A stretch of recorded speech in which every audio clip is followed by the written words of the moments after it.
The quietest neighborhoods often hold the darkest secrets. For more than 5 decades, a peaceful Ohio community held on to a belief that a 12-year-old boy had simply crossed paths with a stranger, a faceless figure who vanished into the night, never to be seen again. But the truth, as it so often does, was far more terrifying and far closer to home than anyone could have ever imagined. A breakthrough in DNA technology would eventually uncover a secret that had been hiding in plain sight for 51 long years, revealing a killer who never fled, never hid, and may have claimed more than one victim before his time was up. The final answer sent shockwaves through an entire community and raised questions that still linger to this day, haunting the quiet streets where children once played without a care in the world. If you're new here and you appreciate deep dives into cold cases that finally find their resolution, please take a moment to subscribe. We cover cases like this every week, bringing you the stories that time forgot and the justice that came too late for some but not for all. Subscribe now and join a community that believes every victim deserves to have their story told. This is the case of Brad Bellino, a 12-year-old boy with a smile that could light up a room and a future that was stolen before it ever really began. He went missing in the spring of 1972, a time when the world felt safe and parents didn't think twice about letting their children roam the streets until the streetlights flickered on. 4 days later, his body was discovered in a dumpster behind what was then the Italy store in the Boardman Plaza, a location he had walked past countless times with his best friend, never imagining it would become the place where his life would tragically end. UKBN News captured the aftermath on grainy footage that still exists today, a haunting reminder of a community forever changed. The Porchlight Project, a dedicated group focused on cold cases, reported last year that Boardman police had finally sent out a DNA sample that would prove to be the key to unlocking this decades-old mystery. The person responsible for taking the life of a young boy in Boardman, Ohio, didn't run. He didn't hide. He stayed. For decades, he lived among the same neighbors, drove the same roads, and said good morning to people who had no idea who he really was. This isn't a story about a stranger who vanished into the dark. It's a story about someone who never left. And it would take 51 years and a thread of DNA thinner than a human hair for a small town to finally uncover the truth that had been staring them in the face all along. In 1972, Boardman was the kind of place where nobody locked their doors. Kids rode their bikes until the streetlights came on, and that was the only clock that mattered. Parents didn't worry. Nothing bad happened in Boardman. That's what everyone believed, right up until the night it stopped being true. Brad Bellino was born there on April 7, 1959. He was the youngest of 4 kids, the baby of the family, small for his age, with a face people described as sweet and open. His mother worked as a buyer for a clothing store, a woman who knew the value of $1 and the importance of providing for her children. His father worked the steel mills, as half the men in that part of Ohio did, coming home each night with soot on his hands and love in his heart. Brad wasn't the kind of kid who faded into a room. He was the one with the idea, the one who talked his friends into things. His best friend was a boy named Don Templeman, and the two had been inseparable for years. 6th grade classmates, baseball teammates, and partners in crime. If you're finding this story as gripping as I am, drop a like below. It helps more people discover these cases and ensures that victims like Brad are never forgotten. And if you want to see more solved cold cases, we've linked a few more in the description. Go check them out and subscribe so you never miss an update. Don's own father was their baseball coach, and he had watched these 2 boys grow up together, side by side, through every season. Don threw the pitches, and Brad caught them, a perfect tandem that seemed unbreakable. After practice, more nights than not, Brad ended up at Don's house for dinner because his own parents worked long hours and the Templeman table always had room for one more. That was the kind of community Boardman was, a place where neighbors looked out for each other and children were never truly alone. That brings us to Easter weekend, 1972. There was no school on Friday, so the 2 boys had the whole day to themselves. They didn't have anywhere to be, they just walked around the neighborhood, past the shops, killing time the way 12-year-olds do when summer feels close enough to touch. That's when they noticed the van. Brown. Nothing special about it except that they kept seeing it. Once at the shopping plaza, then again a few blocks later, then a 3rd time. At first, they laughed about it, made jokes about the creepy guy following two kids around town. But the jokes got quieter each time the van showed up again. Eventually, one of them said it out loud. "Let's just go home." They picked up the pace. They didn't look back. They ended up at Don's house like they had 100 times before, the familiar comfort of a home where they felt safe and protected. Don's mother was sick that night, and Brad's own parents were working late, so there was no ride waiting for him when it came time to leave. Just a 3-mile walk he'd made plenty of times, in daylight and in the dark, on a bike and on foot. His father had told him to be home by 9 o'clock, a reasonable request from a loving parent who had no idea that those would be the last words he would ever speak to his son. At 7:30, Brad said goodbye to his best friend and stepped out the door. Nobody who loved him would ever see him alive again. He walked out into a spring evening that felt like every other one before it. Quiet streets, porch lights starting to come on, a 3-mile walk that should have taken less than an hour. He'd made this walk so many times that nobody thought twice about letting him go alone. That was the whole point of growing up in a town like Boardman. You were allowed to walk home in the dark and nothing was supposed to happen to you. 9 o'clock came and went no Brad by the time anyone realized something was wrong. Hours had already slipped by unnoticed, everybody assuming he was somewhere else, with somebody else safe. That's how these nights work. Nobody panics right away. Nobody wants to be the one who overreacts. Then a call went out, and Boardman police started searching that same night. They walked the route Brad should have taken, street by street, yard by yard. Neighbors joined in, flashlights sweeping through bushes and behind garages, desperate eyes searching for any sign of the boy who had simply vanished into thin air. Nothing turned up. No jacket, no shoe. No sign that a boy had ever walked down that road at all. The search stretched into the next day, then the day after that. A town that had never had to think about danger was suddenly combing every inch of itself, looking for a 12-year-old boy who had simply stepped outside and disappeared. 4 days. That's how long it would take before anyone knew what had happened to Brad Bellino. 4 days of his family waiting by the phone, hoping against hope that he would walk through the door. 4 days of Don Templeman replaying that walk in his head, wondering if he should have offered to go with him, carrying a guilt that would follow him for the rest of his life. 4 days of a town telling itself he'd probably just wandered off and would turn up any minute now. He didn't turn up on his own. Someone was going to find him, and when they did, the town that never locked its doors was going to learn exactly what had been walking its streets that whole time. Paul Smith lifted the lid off the dumpster behind Isalee's dairy store and saw a pair of sneakers sticking out of the trash. Striped sneakers. A kid's sneakers. For 1 second, his brain refused to understand what he was looking at. Then it did. It was April 4th, 1972. 4 days since Brad Bellino walked out of his best friend's house and never came home. Paul was just doing his morning route, collecting garbage behind the Boardman Plaza, the same as any other Tuesday. Nothing about that morning was supposed to be different. Then he pulled back the trash bags and found a boy's body underneath them. The evidence made it immediately clear that Brad's life had been violently and tragically taken. Whoever was responsible didn't just end Brad's life. They left him behind in the exact place he used to walk past with his best friend on the way to look at rocks in the gift shop window. Police needed someone to confirm it was really him. They called a young officer named Tony DiPolito, who worked vice for the Youngstown Police Department. Tony drove to the scene not knowing what he was about to see, and then he looked down into the dumpster and recognized his own cousin. He had to be the one to identify him. Then he had to be the one who drove to his aunt and uncle's house and told them their youngest child was dead. Years later, he'd say it plainly, "You're never prepared for something like that, you just do it." Investigators initially assumed Brad had been missing for 4 full days, held somewhere the entire time, suffering in silence while the world searched for him. Then the autopsy came back, and it changed everything they thought they knew. If this story has you hooked so far, drop a like below. It helps more people discover these cases and ensures that victims like Brad are never forgotten, and if you're into more solved cold cases like this one, we've linked a few more in the description. Go check them out and subscribe so you never miss an update.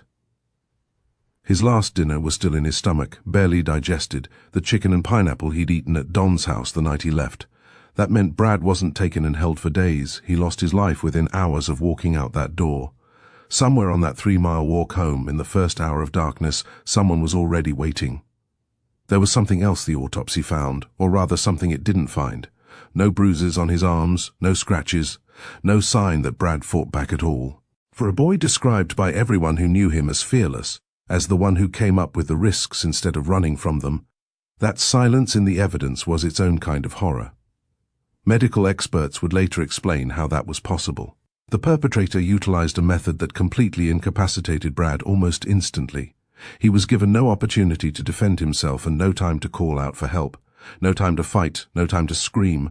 Whoever did this to Brad didn't stumble into it. They knew exactly what they were doing and exactly how fast it would work. That single detail turned this from a crime of chaos into something colder, something practiced. Borden police started building a list. Over the following months, 4 names kept surfacing. A man neighborhood kids called Old Bob, known for his highly inappropriate and predatory interactions with local youth. A security guard at the shopping plaza with an unsettling obsession with police uniforms who'd bought a car built to look like a cruiser. A movie theater projectionist known for targeting young boys in the area. A man working in a pizza shop a few blocks away with a similar reputation. 4 men, 4 sets of eyes investigators watched for years. Officers questioned them. Officers followed them. Not one of them was ever charged. And here's what nobody in Boardman knew yet in 1972. The man they should have been looking at wasn't on that list at all. The department kept working, but it was a small-town force built for small-town problems, and this was something else entirely. Boxes of evidence piled up with no real system to organize them. Leads got written on index cards and buried under new ones. A $2,000 reward went up for information. Nobody claimed it. Weeks turned into months. Months turned into years. The 4 names on that list stayed suspects and nothing more, forever circled, never confirmed. Somewhere in Boardman, the man who actually killed Brad Bellino kept living his life.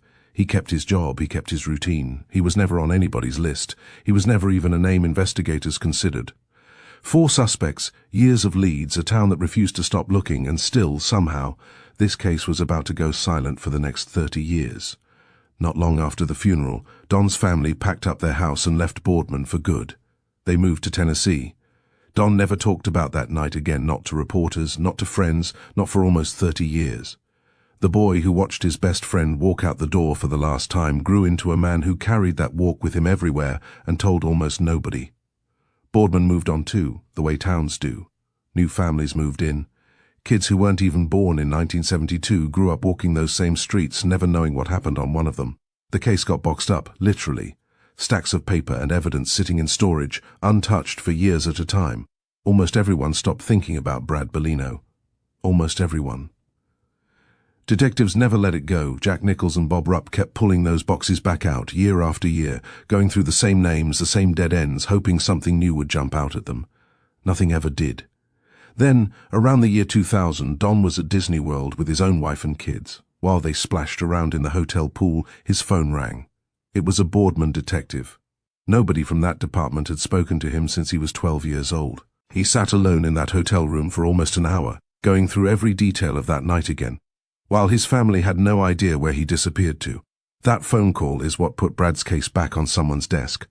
Not new evidence, not a tip. Just 2 detectives refusing to let a boy stay forgotten. In 2001, they went further than anyone had before. They exhumed Brad's grave. Investigators pulled DNA straight from his remains and compared it to evidence still sitting on his clothes from the night he died. What they found confirmed something they'd suspected for years but never been able to prove. The DNA on his clothing wasn't his. It belonged to someone else. Someone who had been there in the dark with him. For the first time in almost 30 years, there was real physical proof of the killer. Not a suspect, not a theory. An actual genetic fingerprint sitting in a lab waiting to be matched to a name. They ran it through CODIS, the national DNA database, fully expecting an answer. Nothing came back. Ohio had only just joined the national system. The database was still young, still full of gaps, still missing thousands of profiles that should have been in it. Brad's killer wasn't in there. His profile just floated in an empty system, a ghost with no name attached to it, waiting for a database that didn't exist yet to catch up. So Nichols and Rupp kept working anyway. They re-interviewed old suspects. They chased new tips that led nowhere. Rupp said it himself years later. Ever since the day he stood at that dumpster and watched them pull Brad's body out, he thought about that boy every single day of his life. Not some days, every day for decades. That's not a detective doing a job. That's a man who never stopped carrying a dead child home in his mind long after everyone else had let go. Years kept passing. The DNA sat there untouched, unmatched. A perfect piece of evidence with nowhere to go. Then, in 2018, something changed everywhere in America, not just in Boardman. A killer in California, one who terrorized the state for decades, got caught using a method nobody had tried at this scale before.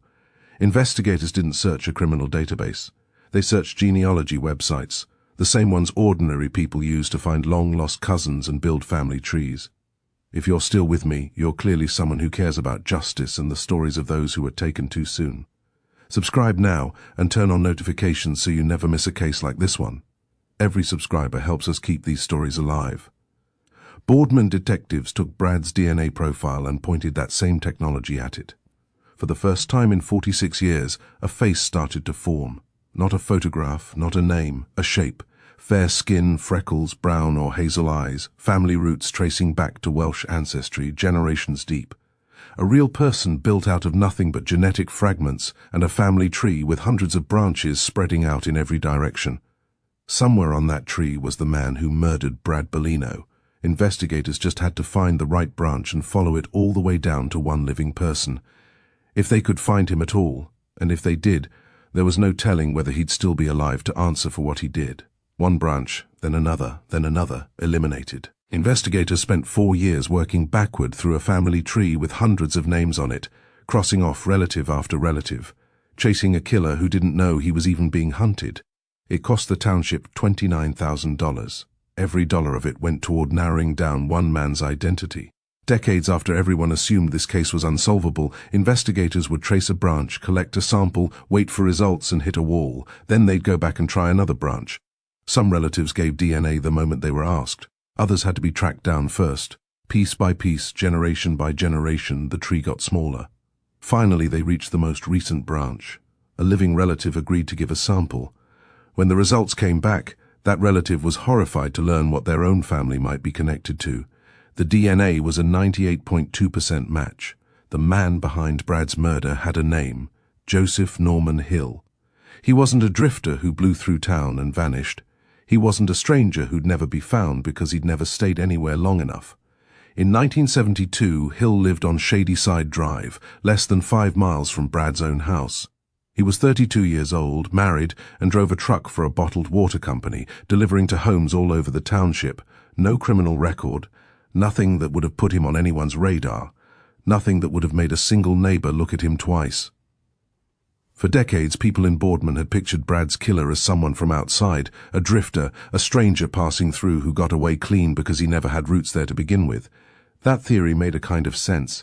It also let everyone breathe a little easier. A monster like that couldn't have been one of them. He was one of them.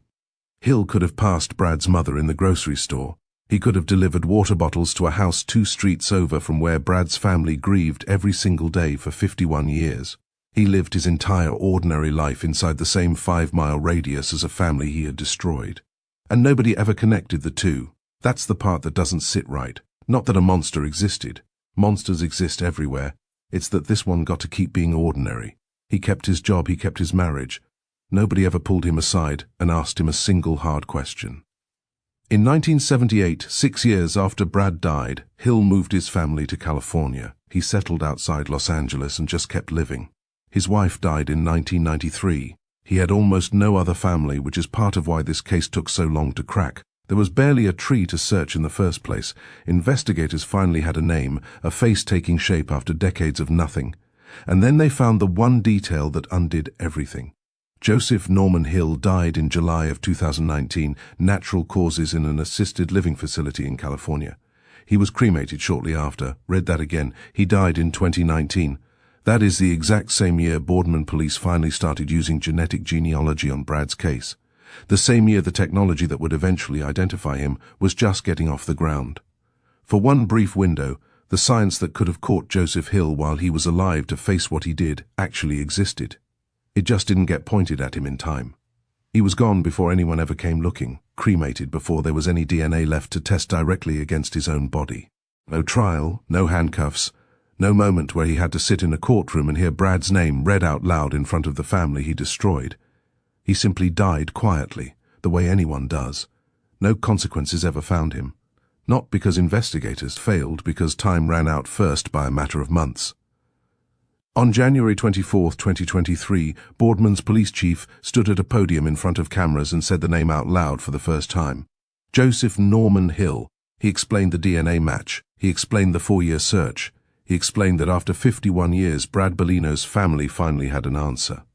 The county prosecutor stood next to him and said something that mattered just as much. If Hill had been alive, there was enough evidence to take this case to grand jury. Enough to charge him. Enough, almost certainly, to convict him. Almost. That word is the whole tragedy of this case folded into one syllable. Brad's family was in that room. They didn't get up and speak. They didn't need to. They sat quietly together and let the room hold what 51 years of waiting finally sounded like. Afterward, some of them walked over to shake the hands of the 2 detectives who had refused for decades to let their son become a name nobody remembered. There was no trial. There was no sentencing. There was only a name finally spoken and a family finally allowed to stop wondering. But naming Hill didn't just close Brad's case. It reopened a door nobody expected. Because once you know a man's name, once you know exactly where he lived and exactly which years he spent walking around Boardman like everyone else, you start asking what else he might have touched while he was there. One file rose straight to the top of the pile the moment Boardman named Joseph Norman Hill publicly. Investigators started pulling every unsolved death from his years in that township. Anyone who died young, anyone whose case never quite sat right, anyone whose file had a question mark still attached to it. They didn't have to look far. One case had been sitting there for 48 years, filed away under a cause of death nobody had ever fully believed. David Evans was 13 years old. In January of 1975, he went missing in Boardman, less than a mile from where Brad's body had been found 3 years earlier. 6 days later, they found him. At the time, investigators ruled it a natural cause. David was diabetic, and the official story was that he'd slipped into a coma and died from it alone before anyone could help him. Case closed. No suspect. No further questions, except David's body bore signs of physical trauma and distinct marks that occurred post-mortem, details that a medical event alone could never explain. A diabetic coma couldn't explain the physical trauma found on David's body. Investigators noticed clear signs of foul play that a medical event simply couldn't cause. Someone had to have moved him, handled him, done something to him after he died that a coma alone could never explain. Investigators back in 1975 noticed those details. They just didn't have anywhere to take them. In 2023, with Hill's name freshly attached to Brad's case, Boardman's current coroner went back and looked at David's file with new eyes. He reclassified the death. Natural causes became homicide, decades after the fact. Then they tested what evidence remained from David's clothing against Hill's DNA profile. It matched. The same man who killed Brad Bellino in 1972 had killed David Evans too, 3 years later, less than a mile away. 2 boys, same township. The same killer was walking freely between both deaths, going home afterward, showing up for work the next morning like nothing had happened. On June 8, 2023, Ohio's Attorney General stood at a podium in Boardman and said a word out loud that nobody had used publicly before. Serial killer. A sitting Attorney General on the record naming a dead truck driver from a quiet Ohio suburb exactly that. 2 confirmed victims. A man who had lived among his neighbors for 6 years after Brad died, killing again before he ever left the state. There's one more name that comes up when people talk about this case. Thomas Baird, 15 years old, beaten and left for dead in Boardman back in 1970, 2 years before Brad. For a while, people wondered if he belonged on this same list. He doesn't. Investigators looked hard at Thomas's case, and the pattern doesn't match. His death looked like a group assault, not the kind of controlled solitary act that killed Brad and David. It would be easy to fold Thomas into this story anyway, to make it feel bigger, more complete. That would be a lie. Not every unsolved death connects. Sometimes the honest answer is simply that nobody knows yet, and forcing a connection that isn't there does a disservice to a boy who deserves his own truth, not someone else's ending. So here's where this case actually stands. Joseph Norman Hill was never arrested, never charged, never sat across from a prosecutor or heard a jury read a verdict.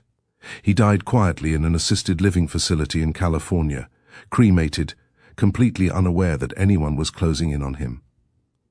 There will never be a trial. There will never be a sentence.